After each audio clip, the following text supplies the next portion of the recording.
मित्रहो नमस्कार. आपण पाहत आहात S9 TV न्यूज. मी व्यवस्थापकीय संपादक शरदजी पवार. आज आपण आहोत चिंचवे ग्रामपंचायतीमध्ये. या ठिकाणी खास करून आपल्याकडं देवळा कृषी विस्तार अधिकारी नलिनी खैरनार या ठिकाणी उपस्थित झालेले आहेत. त्यांनी आपल्या ग्रामपंचायतीला भेट दिली आणि त्यांच्या माध्यमातून एक छान असा शेतकऱ्यांसाठी विशेष करून आज जर बघितलं तर ग्रामीण भागामध्ये असेल, शेतकरी असेल, त्याच्यामध्ये आपण वेगवेगळे पिकं घेत असतो आपल्या शेतामध्ये आणि त्याच्या माध्यमातून असं जसं कांदा असेल, फळबाग असतील, अनेक पिकांमधून पुढे जात असताना आपल्याला मार्केट मिळत नाही, आपल्या शेतमालांना भाव मिळत नाही आणि मग त्याच्यातून अनेक शेतकरी फार टोकाचे निर्णय घेतात आणि स्वतःचा जीवही कधी कधी गमावून बसतात. आणि याच दृष्टिकोनातून कमी उत्पन्नामध्ये चांगल्या पद्धतीने शेती कशी करता येईल, त्याच्यातून उत्पन्न भरघोस कसं मिळवता येईल, या दृष्टिकोनातून एक तुती लागवडीचा जो विषय आहे तो पुढे आलेला आहे आणि मॅडम आपल्याशी त्याच विषयावर संवाद साधणार आहेत. रेशीम शेती. आता रेशीम शेतीच का करावी, त्याच्या माध्यमातून काय नक्की फायदा मिळतो आणि तो फायदा कशा पद्धतीने आपल्याला घेता येईल, पुढचं उत्पन्न आपल्याला भरघोसपणे कसं मिळवता येईल आणि त्याच्यावरती एका गरिबीवरती असेल किंवा मग कशावरती मात करून आपल्याला पुढे कसं जाता येईल, या सर्व गोष्टींचा जो उहापोह असेल तो आपण मॅडमशी स्वतः संवाद साधणार आहोत आणि त्यांच्याकडनं ही सर्व माहिती सविस्तरपणे आपल्याला कशी जाणून घेता येईल हे आपण त्या माध्यमातून बघणार आहोत. मॅडम नमस्कार. S9 न्यूजमध्ये मी तुमचं या ठिकाणी स्वागत करतो. मॅडम तुम्ही आज या चिंचवे ग्रामपंचायतीला भेट दिली, या ठिकाणी येण्याचं उद्दिष्ट काय होतं आणि त्याच्या माध्यमातून जे काही रेशीम शेतीचा जो तुम्ही विषय घेतला या संदर्भात नक्की काय पुढची माहिती होती, काय नक्की सांगणार आहात? नमस्कार. मी नलिनी खैरनार, विस्तार अधिकारी कृषी पंचायत समिती देवळा. आज मुख्यमंत्री समृद्ध अभियानाअंतर्गत मी चिंचवे ग्रामपंचायतीला भेट दिली. इथे शेतकरी मेळावा घेण्यात आला. तर बऱ्याच शेतकऱ्यांची अशी अडचण होते की आपलं पीक असतं ते आता जास्त पावसामुळे खराब झालं तर पूर्ण त्यांचं खरीप हंगामच वाया जातो.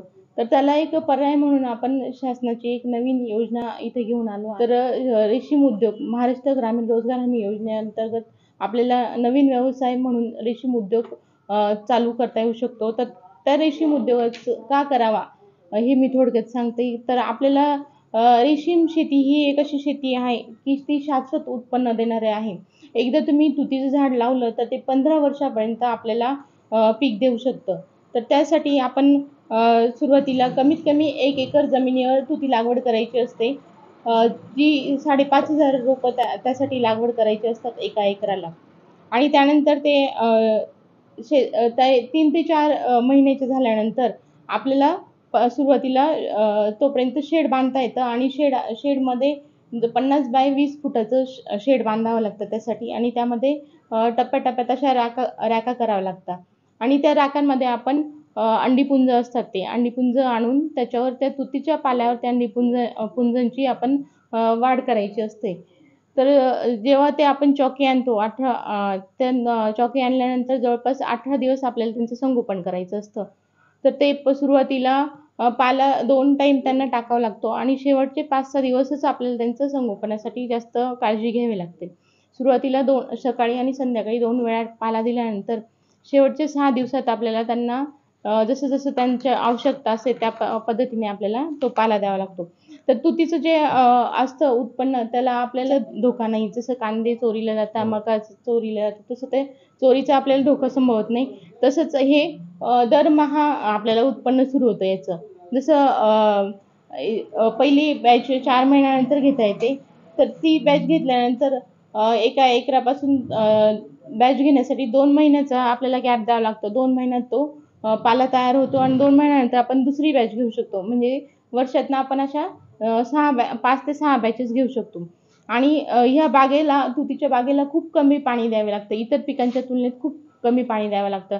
तसंच जे तुतीचं अंडीपुंज म्हणतो किंवा रोपं म्हणतात हे सुद्धा शासनाचं याला सवलत दरात मिळणार असतं आपल्याला.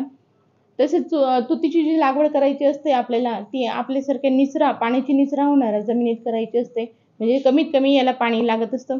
तसंच तुतीच्या ह्या पिकाला कीटकनाशक, बुरशीनाशक फवारणी करायची गरज नाही लागत.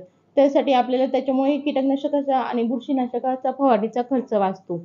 नक्कीच. मग जर पुढे जर बघितलं तर आता आपण जसं कांदे वगैरे हे पिकं घेत असतो आणि त्याच माध्यमातून जसं आसमानी संकट येतं, अवकाळी पावसाची म्हणजे गारपिटीचा अशा अनेक गोष्टी समोर शेतकऱ्यांना जावं लागतं आणि त्याच्या माध्यमातून जर पाऊस वगैरे असा काही जर झाला तर त्याला काही त्या पिकाला नुकसान वगैरे नुकसान बाधा पोचते का? होत नाही.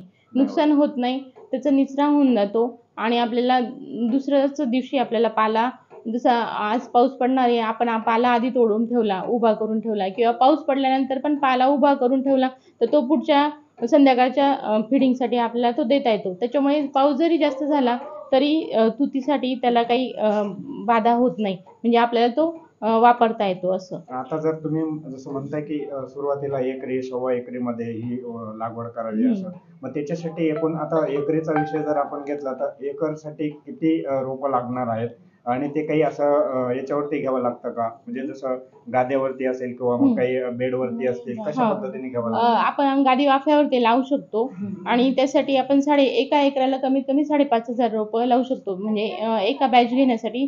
तर ते चांगल्या प्रतीचे म्हणजे त्याच्यात अंतर ठेवून किती अंतर ठेवावं लागतं? 4.5 बाय 5 जे 4.5 अंतर बाय ठेवलं तर आपण जास्तीत जास्त ते रोपं लावून आणि ते एका बॅचला ते फीड करू शकतो आणि नंतर परत 2 महिन्याच्या गॅपनंतर परत ते दुसऱ्या बॅचला वापरता येऊ शकतं. तर इतर पिकांच्या तुलनेत जसं मका आणि कांदा करतो, तर त्यासाठी आपल्याला अनुदान नसतं.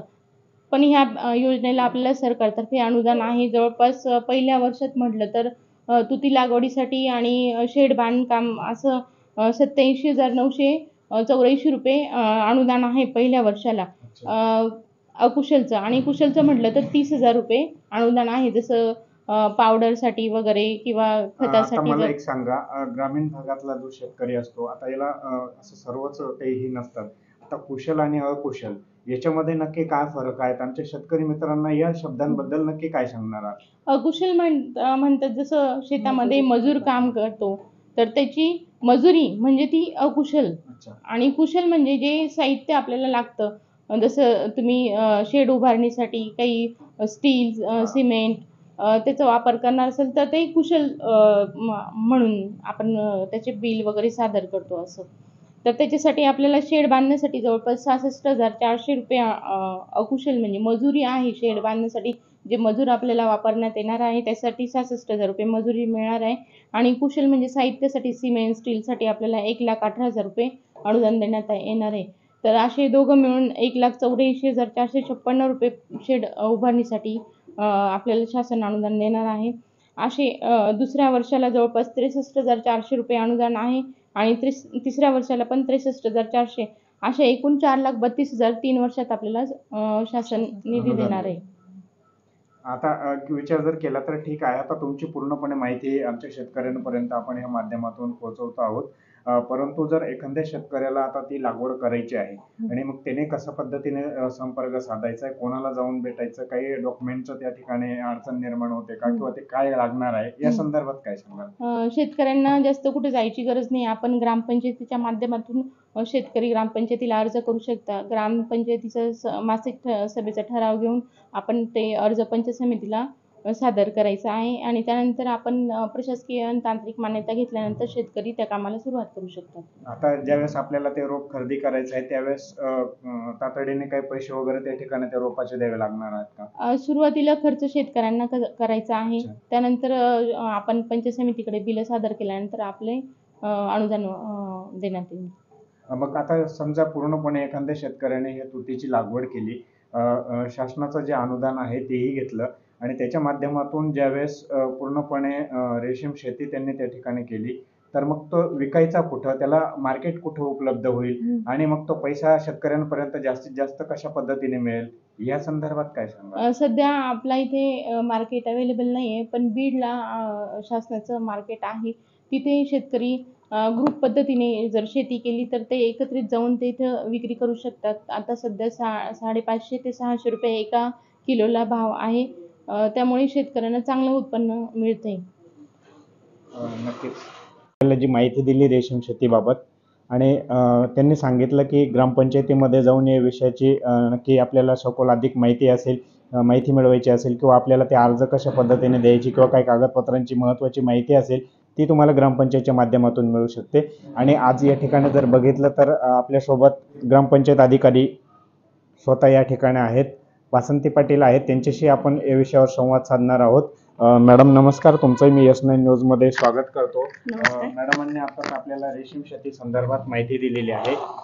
नक्कीच या संदर्भात आपल्यापर्यंत लोक कदाचित पोहोचतीलही. आपण त्यांना ही माहिती कशा पद्धतीने द्याल किंवा मग आपण आपलं विशेष सहकार्य त्यांना कशा पद्धतीने असणार आहे आणि आपणही या रेशीम शेतीबाबत नक्की शेतकऱ्यांना कशा पद्धतीने जागृत करणार आहात, काय सांगाल? नमस्कार, मी ग्रामपंचायत अधिकारी वासंती पाटील. माझ्या सर्व चिंचवे गावातील शेतकरी बांधवांना प्रथमतः माझा नमस्कार. आणि आज मी आपणाला मुख्यमंत्री समृद्ध यशवंत पंचायत राज अभियान याच्या माध्यमातून आज सकाळी आपल्या ग्रामपंचायतीस विस्तार अधिकारी खैरनार मॅडम यांनी भेट दिलेली आहे. आणि कृषी विभागामार्फत चालू असणारी रेशीम शेती याबाबत त्यांनी शेतकरी मेळावा घेऊन आणि जास्तीत जास्त रेशीम शेती का करावी, त्याच्या मागचा उद्देश काय, किंवा आता आपण गेल्या 2 वर्षापासून पाहतो आहे की अवकाळी पावसामुळे पाऊस पडला की आपले जे शेतीतील पिकं आहेत ती पावसाच्या पाण्याने वाहून जातात. अक्षरशः चिंचवे गावातील बरीचशी शेतकऱ्यांची शेती देखील वाहून गेलेली आहे. ही आपल्या गावाची परिस्थिती आहे. आणि तोंडाशी आलेला घास शेतकऱ्याचा माझा आज ह्या अवकाळी पावसामुळे हिरावून घेतला जातोय.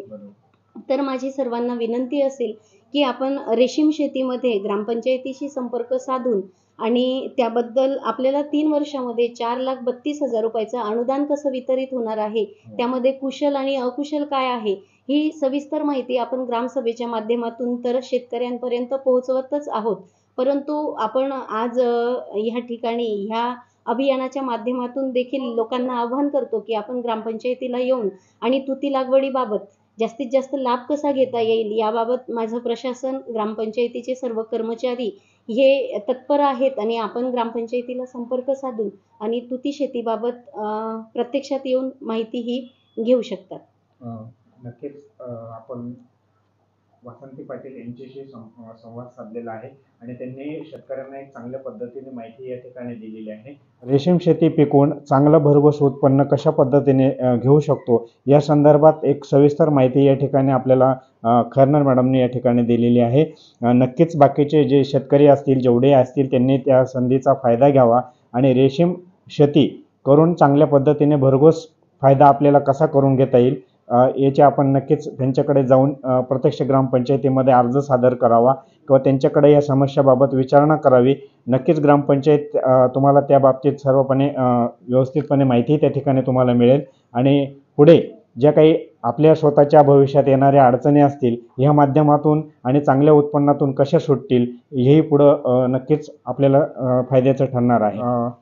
शेतकरी आहेच, शेतकरी अनेक पिकांवरती, अनेक रोगांवरती, अनेक उपायांवरती मात करत पुढे वाटचाल करत असतो आणि कितीही मोठे संकट आले तरी शेतकरी हा आपला जागेवरती खंबीरपणे सर्व उभं राहून सोसत असतो आणि ह्याच माध्यमातून त्यांना पुढचा जो कमी खर्चामध्ये आणि शासकीय अनुदानाच्या माध्यमातून रेशीम शेती पिकवून चांगलं भरघोस उत्पन्न कशा पद्धतीने घेऊ शकतो. नक्कीच बाकीचे जे शेतकरी असतील, जेवढे असतील, त्यांनी त्या संधीचा फायदा घ्यावा आणि रेशीम शेती करून चांगल्या पद्धतीने भरघोस फायदा आपल्याला कसा करून घेता येईल याचे आपण नक्कीच त्यांच्याकडे जाऊन प्रत्यक्ष ग्रामपंचायतीमध्ये अर्ज सादर करावा किंवा त्यांच्याकडे या समस्याबाबत विचारणा करावी.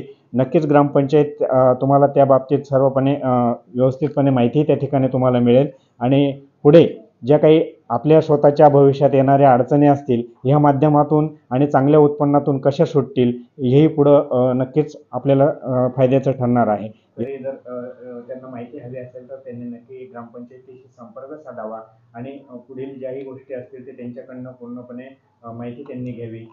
या संदर्भात तुम्हाला नक्कीच पुढे ही रेशीम शेती फायद्याची ठरू शकते. S9 न्यूजसाठी कॅमेरामॅन लखन शिंदे समेत मी शरदजी पवार.